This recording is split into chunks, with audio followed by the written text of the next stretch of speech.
বন্ধুরা, আজকের আমার ভিডিওর বিষয়বস্তু হলো গোলাপ গাছের গ্রীষ্মকালীন পরিচর্যা।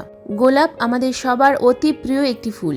শীতকালে এই গাছ আমরা নার্সারি থেকে কিনে এনে প্রতিস্থাপন করি, কিন্তু গ্রীষ্মকাল আসার সাথে সাথেই এই গাছে শুরু হয় নানান রকম সমস্যা। তার কারণ অক্টোবর মাস থেকে মার্চ মাস পর্যন্তই হলো গোলাপ গাছের ফুল ফোটার আদর্শ সময়। তারপর থেকেই কিন্তু গোলাপ গাছ ডরমেন্সি পিরিয়ডে চলে যায়। কিন্তু যেহেতু এটা একটা পার্মানেন্ট প্ল্যান্ট, তাই আমরা এই গাছকে ডরমেন্সিতে যেতে দিই না। আমরা এই গাছে খাবার প্রয়োগ করি এবং এই গাছ থেকে আমরা ফুল নিতে থাকি। কিন্তু এই গাছে শুরু হয় নানান রকম সমস্যা। তার কারণ আবহাওয়ার তাপমাত্রা পরিবর্তন। আবহাওয়ার তাপমাত্রা যখন থেকেই বাড়তে শুরু করে, এই গাছে আসে নানান রকম সমস্যা। প্রথমত পাতা পুড়ে যাওয়ার সমস্যা হয়, রুট ড্যামেজ হতে থাকে, গাছে ডাইব্যাক আসে এবং ধীরে ধীরে গাছটা মারা যায়। যদি এই সমস্ত সমস্যা তোমাদের বাগানের গোলাপ গাছেও হয়ে থাকে, তাহলে আজকের ভিডিওটা সম্পূর্ণ দেখতে থাকো বন্ধুরা। তার কারণ আজকের ভিডিওতে বলবো আমি কয়েকটা টিপস, যে টিপসগুলো ফলো করলে এই সমস্ত সমস্যা কিন্তু আর থাকবে না।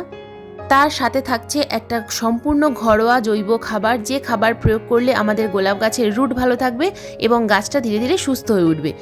তাই আজকের ভিডিওটা সম্পূর্ণ মনোযোগ দিয়ে দেখতে থাকো, একটুও স্কিপ করো না। স্কিপ করলে কিন্তু অনেক কিছুই মিস হয়ে যাবে। নমস্কার, আমি লাবণী। আমার বাগানে তোমাদের সবাইকে জানাই স্বাগত। ভিডিওর প্রথমেই বলবো কয়েকটা ছোট ছোট টিপস, যে টিপসগুলো ফলো করলে এই অতিরিক্ত গরমেও আমাদের বাগানের প্রত্যেকটা গোলাপ গাছ সুস্থ থাকবে। বন্ধুরা, টিপস নাম্বার 1, অতিরিক্ত গরমে যখন তাপমাত্রা ধীরে ধীরে বাড়তে শুরু করে, তখন আমাদের বাগানের গোলাপ গাছগুলোকে কিন্তু গ্রিন নেটের তলায় রাখতে হবে। গ্রিন নেটের তলায় রাখলে কিন্তু গোলাপ গাছগুলোর পাতা সহজে পুড়ে যাবে না। অথবা তোমরা চাইলে কোনো দেওয়ালের পাশে, যেখানে সরাসরি সূর্যের আলো আসে না, সেই রকম কোনো জায়গায় গোলাপ গাছকে অবশ্যই রাখতে পারো। কিন্তু বেলা 10টার পর থেকে সরাসরি সূর্যের আলো পেলে এই গাছের পাতা কিন্তু সহজেই পুড়ে যাবে এবং সেই পোড়া পাতা ধীরে ধীরে ঝরে পড়তে থাকবে। আর যে কোনো গাছের পাতাই যেহেতু গাছের রান্নাঘর, তাই পাতা ঝরে যাওয়ার সাথে সাথেই কিন্তু গোলাপ গাছের ডালপালাগুলো ডাইব্যাক হয়ে যায় এবং গোলাপ গাছের ডাল যখনই ডাইব্যাক হতে শুরু করে, গোলাপ গাছ ধীরে ধীরে মারা যায়। তাই সম্ভব হলে বন্ধুরা, তোমরা কিন্তু এই মুহূর্তে গোলাপ গাছগুলোকে গ্রিন নেটের তলায় রাখতে পারো। তাহলে সরাসরি সূর্যের আলো পাবে না, আবার হালকা সূর্যের আলো পাবে, যাতে গোলাপ গাছ ভালো থাকবে। এরপর বলবো টিপস নাম্বার 2। টিপস নাম্বার 2 হলো ওয়াটারিং, জলের ব্যবস্থাপনা। আমরা আমাদের গোলাপ গাছকে এই সময় কতটা পরিমাণ জল প্রয়োগ করব।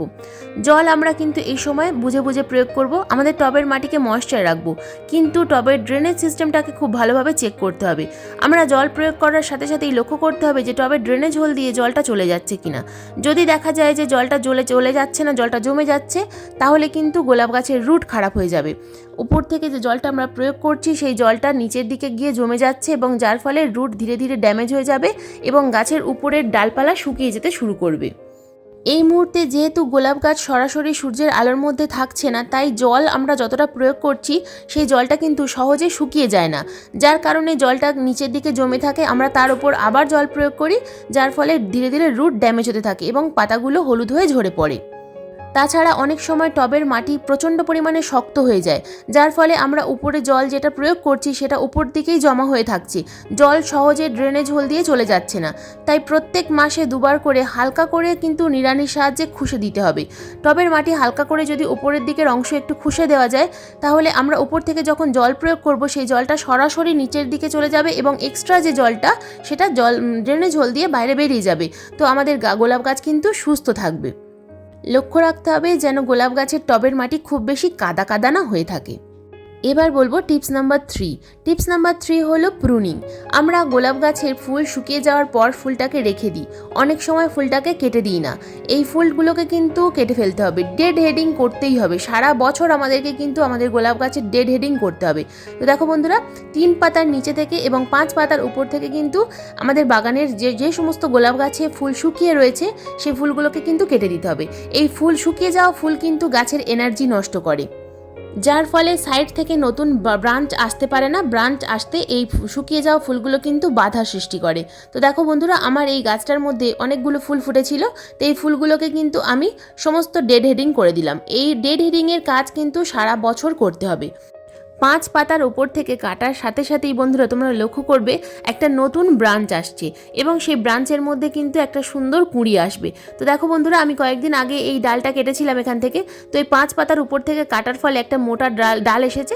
তো এখান থেকে একটা নতুন আবার ফুল ফুটবে কিন্তু কয়েকদিনের মধ্যেই। কুঁড়িটা অনেকটাই বড় হয়ে গেছে।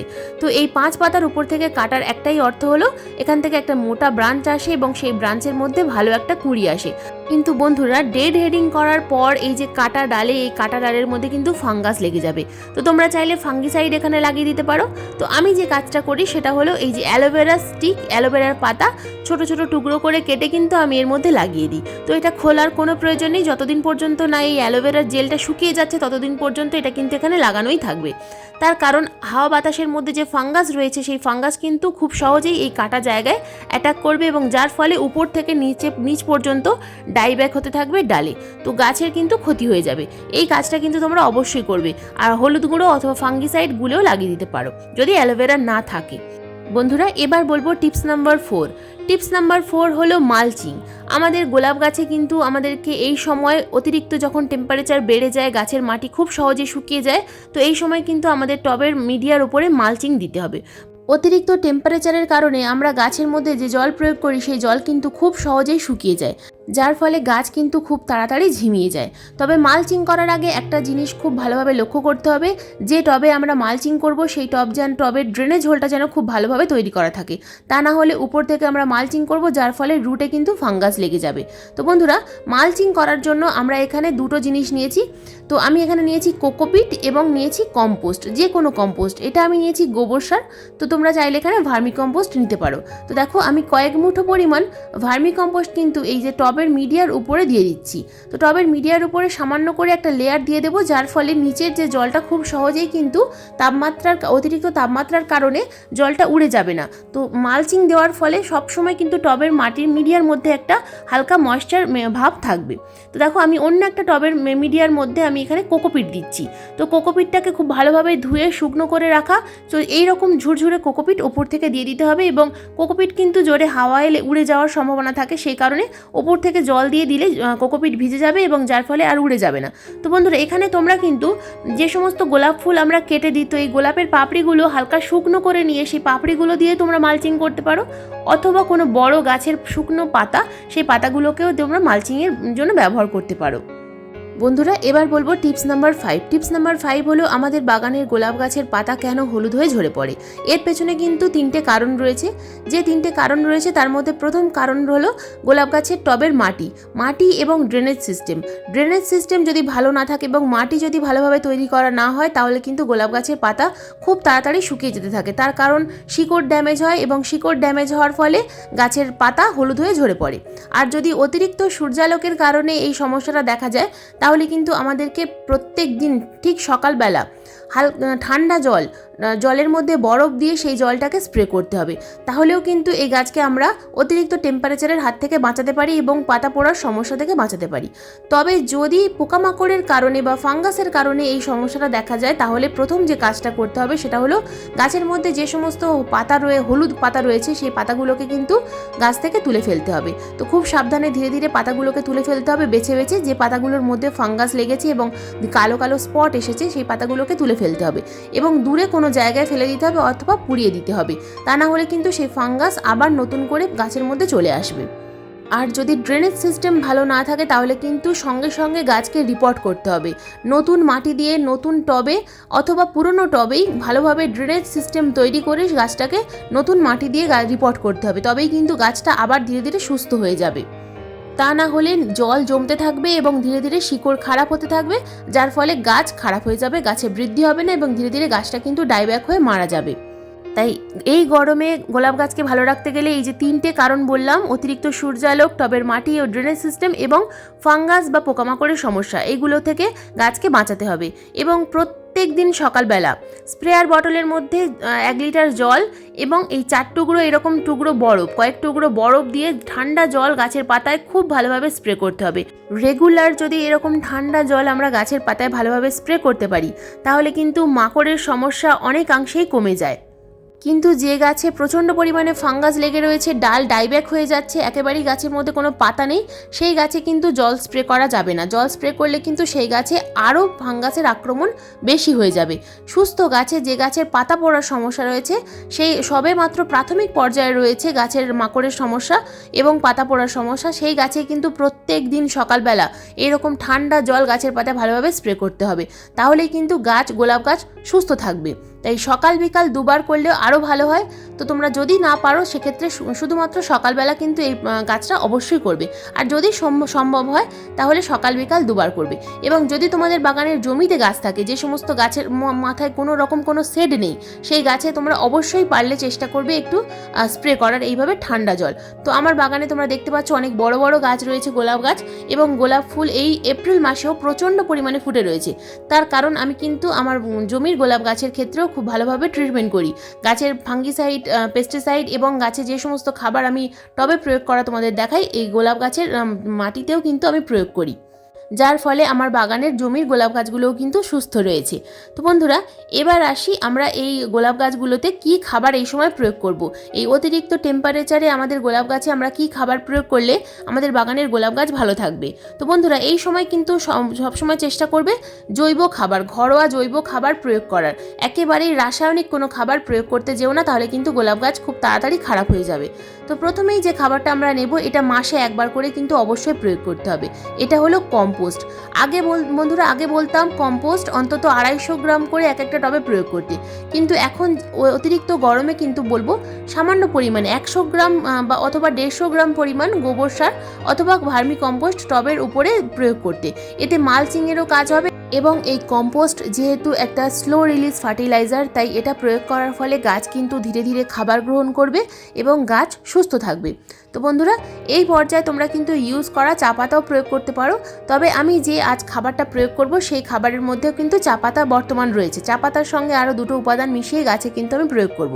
এবং যে সমস্ত খাবার আমি তোমাদের দেখাই, যদি কিছু না থাকে তাহলে এই যে কলার খোসা, এই কলার খোসা ভেজানো জল তোমরা কিন্তু অবশ্যই মাসে দুবার করে প্রয়োগ করবে। তাহলে কিন্তু খুব ভালো রেজাল্ট তোমরা দেখতে পাবে। যে গাছে একেবারে ফুল আসে না, সেই গাছেও কিন্তু তোমরা ফুলের দেখা পাবে। কিন্তু আজ আমি একটা ঘরোয়া জৈব খাবার তৈরি করব, যে খাবার গাছে প্রয়োগ করলে গাছের রুট ট্রিটমেন্টও হবে এবং গাছে ন্যাচারাল সিউইটের কাজ করবে, যেটা গাছে প্রয়োগ করলে গাছে খুব ভালো রেজাল্ট তোমরা পাবে। তো বন্ধুরা দেখো, এখানে আমি নিয়ে নিয়েছি 4-5টা পেঁয়াজের শুকনো খোসা। তো এই খোসাটা আমি ভিজিয়ে দেবো। একটা কন্টেনার নিয়েছি এবং এই কন্টেনারের মধ্যে আমি 4-5টা পেঁয়াজের খোসা কিন্তু দিয়ে দিচ্ছি। এবং এই পেঁয়াজের খোসার সাথে আমি আরও দুটো উপাদান দেব, যে দুটো উপাদান দিয়ে আমি একটা গাছের আদর্শ জৈব খাবার তৈরি করব। এখন এই মুহূর্তে গরমে আমাদের গাছ যখন পাতা পড়ার সমস্যায় ভুগছে, তো এই সময় আমরা কি খাবার প্রয়োগ করব। আমাদের টবের গোলাপ গাছের টবের মাটি সবসময় অ্যাসিডিক প্রয়োজন হয় এবং নাইট্রোজেনের অভাব হলে গাছের পাতা কিন্তু হলুদ হয়ে যায়, আমরা জানি। তো সেই কারণেই 1 চামচ চা পাতা, আমি কিন্তু ফ্রেশ চা পাতা নিয়েছি এখানে, এই পেঁয়াজের খোসার সঙ্গে ভিজিয়ে দেব। এবং তার সাথে নেব আমি এই যে দারুচিনি, 4-5 টুকরো দারুচিনি। দারুচিনি আমরা সবাই আমাদের বাড়িতে থাকে রান্নাঘরে। তো এই দারুচিনির 4-5 টুকরো নিয়ে আমি এই পেঁয়াজের খোসা এবং চা পাতার সঙ্গে ভিজিয়ে দেব। তো মোট এই 3টে উপাদান আমি কিন্তু ভিজিয়ে দেব 500 ml জলের মধ্যে। বন্ধুরা, এই যে পেঁয়াজের খোসা, এই পেঁয়াজের খোসা কিন্তু ন্যাচারাল সিউইটের কাজ করে। তার কারণে এই পেঁয়াজের মধ্যে, খোসার মধ্যে এমন এমন জিনিস রয়েছে যেগুলো সমস্ত কিছুই সিউইডের মধ্যে রয়েছে। তো এই যদি পেঁয়াজের খোসা তোমরা ব্যবহার করতে না চাও, সেক্ষেত্রে কিন্তু প্রত্যেক মাসে একবার করে 1 চামচ পরিমাণ সিউইড গ্র্যানুয়ালস অথবা লিকুইড প্রয়োগ করবে গাছে টবের মাটিতে। আর চা পাতা যেটা নিলাম, এটা হলো নাইট্রোজেনের অভাব দূর করবে এবং টবের মাটিকে অ্যাসিডিক রাখবে। আর দারুচিনি, বন্ধুরা, দারুচিনি হলো একটা কাটিং এড পাউডারের বিকল্প বলতে পারো। তো আমরা গাছের রুট আনার জন্য, নতুন শিকড় আনার জন্য কিন্তু আমরা এই কাটিং এড পাউডারের পরিবর্তে দারুচিনির পাউডার ব্যবহার করি। তাই বুঝতেই পারছো, গাছের গ্রোথ ভালো রাখবে, শিকড়ের বৃদ্ধি ঘটাবে। তো বন্ধুরা, আমি কিন্তু আগে থেকেই এখানে তৈরি করে রেখেছিলাম যে উপকরণগুলো তোমাদের ভিজিয়ে দেখালাম, এগুলো কিন্তু আমি আগে থেকেই তৈরি করে রেখে দিয়েছি। তো এটাই আমি গাছে আজকে প্রয়োগ করব। তো এই যে লিকুইডটা আমি তৈরি করতে দিলাম, এটা কিন্তু তোমরা 2 দিনের জন্য ভিজিয়ে রাখবে। তো আমি আগে থেকেই 2 দিনের জন্য ভিজিয়ে রেখে দিয়েছিলাম।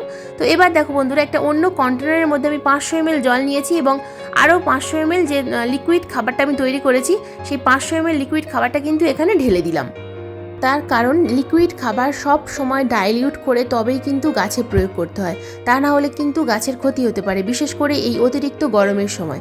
তো বন্ধুরা দেখো, আমি ভালোভাবে কিন্তু জলটাকে ডাইলিউট করে নিয়েছি, সাধারণ জল এবং যে তরল খাবারটা বানিয়েছিলাম সেই খাবারটার সঙ্গে আমি ভালোভাবে ডাইলিউট করে নিয়েছি।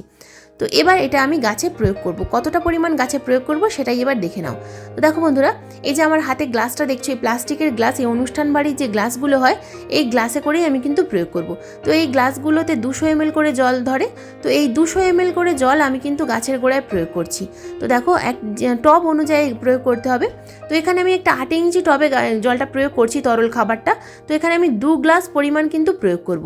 তো 2 গ্লাস পরিমাণ প্রয়োগ করলে অর্থাৎ 400 ml জল কিন্তু এই গাছে প্রয়োগ করছি। এটাই কিন্তু যথেষ্ট, এর বেশি দেওয়ার প্রয়োজন নেই। যদি তোমরা 10 ইঞ্চি টবে এই খাবার প্রয়োগ করো তাহলে কিন্তু সামান্য পরিমাণ বাড়িয়ে দিতে হবে, তাহলে আরও 1 গ্লাস বেশি দিতে হবে, তবেই কিন্তু টবের শিকড় ভালোভাবে ভিজবে এবং কাজ ভালোভাবে হবে। তো বন্ধুরা, এই খাবার কিন্তু তোমরা 15 দিন অন্তর অন্তর প্রয়োগ করবে। অতিরিক্ত গরমের সময় খাবার কিন্তু মাত্রা একটু কমিয়ে দিতে হবে।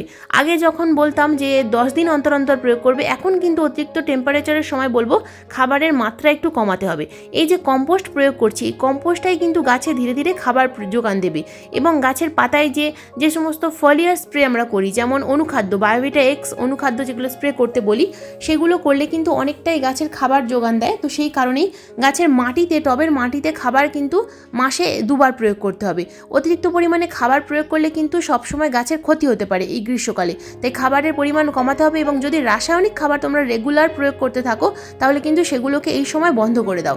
অতিরিক্ত গরমে রাসায়নিক খাবার একেবারেই দিও না, তাহলে গাছের কিন্তু একেবারে ক্ষতি হয়ে যাবে। বন্ধুরা, এই যে ছোট ছোট টিপসের কথাগুলো বললাম, এই যে খাবার প্রয়োগ করলাম, এগুলো তোমরা করতে থাকো। অবশ্যই তোমাদের বাগানের গোলাপ গাছ ভালো থাকবে। যদি কোনো রকম কোনো প্রশ্ন থাকে অবশ্যই কমেন্ট বক্সে কমেন্ট করবে, আমি যথাযথ উত্তর দেওয়ার চেষ্টা করব। আজকের ভিডিও এই পর্যন্তই। ভিডিওটা কেমন লাগলো অবশ্যই কমেন্ট করে জানাবে। ভালো লাগলে একটা লাইক করো, শেয়ার করো, আর চ্যানেলে যদি নতুন বন্ধু হয়ে থাকো তাহলে চ্যানেলটাকে সাবস্ক্রাইব করে পাশের বেল আইকনটা প্রেস করে দিও। আজকের ভিডিওটা সম্পূর্ণ মনোযোগ দিয়ে দেখার জন্য তোমাদের সবাইকে জানাই অসংখ্য অসংখ্য ধন্যবাদ।